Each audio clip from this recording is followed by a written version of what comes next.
বন্ধুরা, আজকে আমি আবার ছাদে চলে এসেছি। আমার ছাদের থেকে হেলাঞ্চা শাক তুলবো বলে।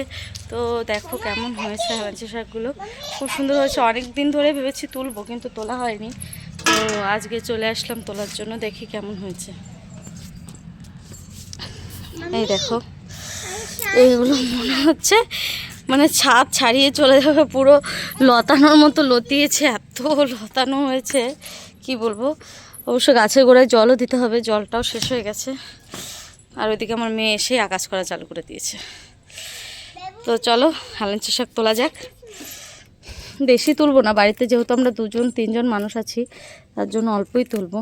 দেখো, আর এখন বর্ষা নেই, তো গাছের ডগাগুলো একটু পাতলা, কিন্তু খেতে অবশ্যই খুব সুন্দরই হবে। তো আমি শাকগুলো তুলে নিই, পরে আবার দেখাচ্ছি কতগুলো শাক আমি তুললাম।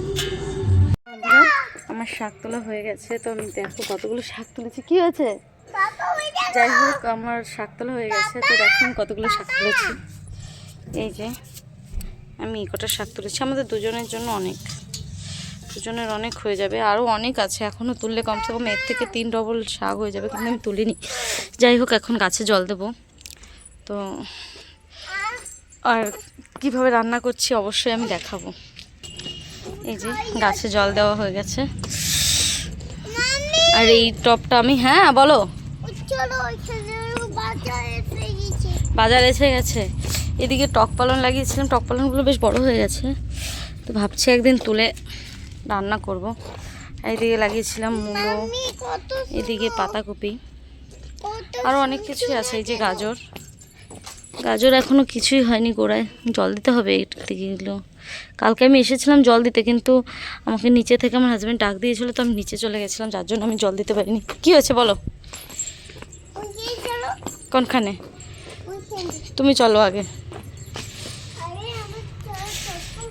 এইদিকে কোনো প্রচারওয়ালা এসেছে। আচ্ছা, ওই যে একটা টেম্পো এসেছে, টেম্পোতে খাবার নিচ্ছে, তো ওটার আওয়াজ শুনে ও চলে এসেছে। আর এদিকে আমাদের গাছে ফুল ফুটেছে, দুটো ফুল ফুটেছে, আর দেখা যাচ্ছে না, না আরও দুটো ফুটেছে ওইদিকেও, যে দেখা যাচ্ছে।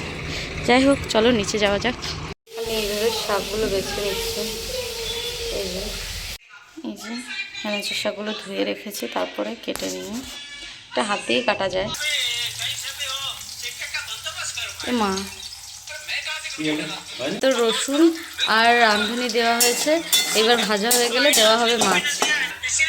এবার মাছ দেওয়া হবে, মাছটা দিয়ে 1 মিনিট মতো একটু ভেজে নিয়ে তারপরে জল দিয়ে দেওয়া হবে। ঝোলের জন্য পরিমাণ মতো জল দিয়ে দেবো। এবার জল দিয়ে দেবো, বাস। ওই জলটা ভালো করে ফুটে গেলে তারপরে লঙ্কা, মানে কাঁচা লঙ্কা, লবণ আর হলুদ দিয়ে দেবো। এবার কাঁচা লঙ্কাগুলো দিয়ে দিচ্ছি।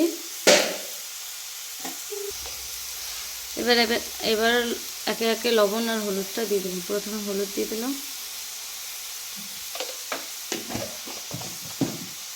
এবার লবণটা দিয়ে দেবো। লবণটা দিয়ে দিচ্ছি। এবার লবণটা যে যার স্বাদ অনুযায়ী দেবে, আর লঙ্কাও যে যেমন পছন্দ করে সেভাবেই দেবে। এবার কালারটা চেঞ্জ হওয়া অবধি অপেক্ষা করব, তারপর এর ভেতরে ধুয়ে রাখা হেলাঞ্চা শাকগুলো দিয়ে দেবো। এবার শাকগুলো দিয়ে দেবো। ঝোলটার কালারটা চেঞ্জ হয়ে গেছে, আরও চেঞ্জ হয়ে যাবে যখন শাকগুলো দেওয়া হবে, সুন্দর একটা কালারও হবে। আর একটু ঢেকেও দেবো, তো বেশিক্ষণ না, 5 মিনিটের জন্য ঢেকে দেবো।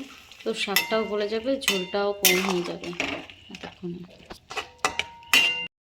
তরকারিটা হয়ে গেছে, ঝোলও শুকিয়ে গেছে, শাকও সিদ্ধ হয়ে গেছে। তো এবার আমি তরকারিটা নামিয়ে দেবো।